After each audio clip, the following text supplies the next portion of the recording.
just wanted to kick off the discussion by asking you if you could start a new business from scratch in any industry or any geography right now, where would it be?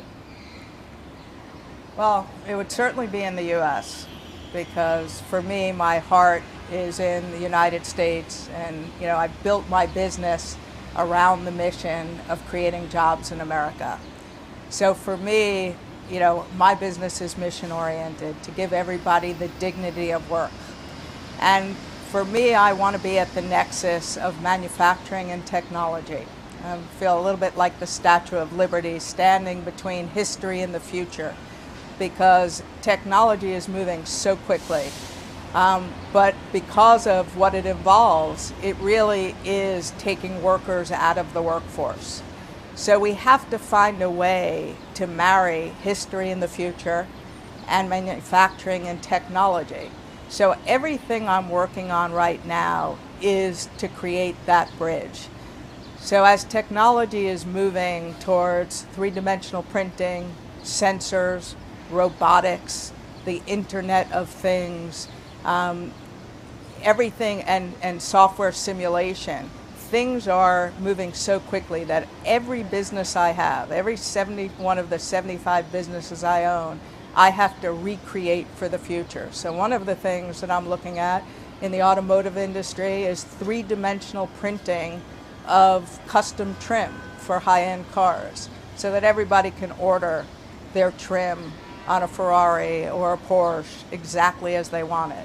One of the things I'm looking at, because we own textile companies, is a cut and sew facility that is all based on software simulation so that we can bring a lot of that back from Bangladesh and from China to make things here in America. So I'm trying to create jobs where they're overseas by using technology and the history of putting people back through to work through being the maker of things. Where would you open this facility? Where in America? Yes, where in the United States? Well, the cut and sew facility would be in South Carolina near our textile mill, which is from 1882. So we talk about history, making denim and cotton materials in South Carolina. So I would put the cut and sew facility right there. Actually, the trim facility would be in Germany only because that's where we do our anodizing trim for the automotive industry, and there's a huge facility where the business is running out, and rather than spending money to put people out of work, I want to find a way to spend money on technology to keep people working. So I think I want to be looking at every type of manufacturing company that I have, and one of the things that we're looking at is how to make manufacturing popular and sexy again in this country. And that means sending our children to schools where they can feel proud of getting manufacturing degrees because they're working on things that are highly intellectual but allow them to express themselves in a way that's creative. So since manufacturing is going towards computer software and robotics and sensors and three-dimensional printing, we need to set up schools that train people properly for these kinds of jobs. And instead of going to community colleges where they're not getting degrees that help them find work, I think this is a way to reinvent this country, making us the maker of things again, but also giving people dignity and pride in being a manufacturing expert.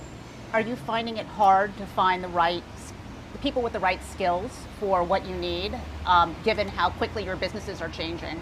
I think that their responsibility is to train people and to school people in what you need. I mean, we need to take a long-term view in this country again about what this nation should be. Most of this cutting-edge technology is being created in America. We need to put it to work and train our people and educate our people properly to be a part of that. But there are still, 30 million people in America that are either unemployed or underemployed, and we look at it as if it's okay. As technology is moving, these workers who have been out of work since 2009 will not be trained for anything. But in the end, everything's moving so quickly that we all need to be re-educated, including myself. You know, I'm spending so much of my time learning about additive manufacturing and smart manufacturing so I can lead others in that direction.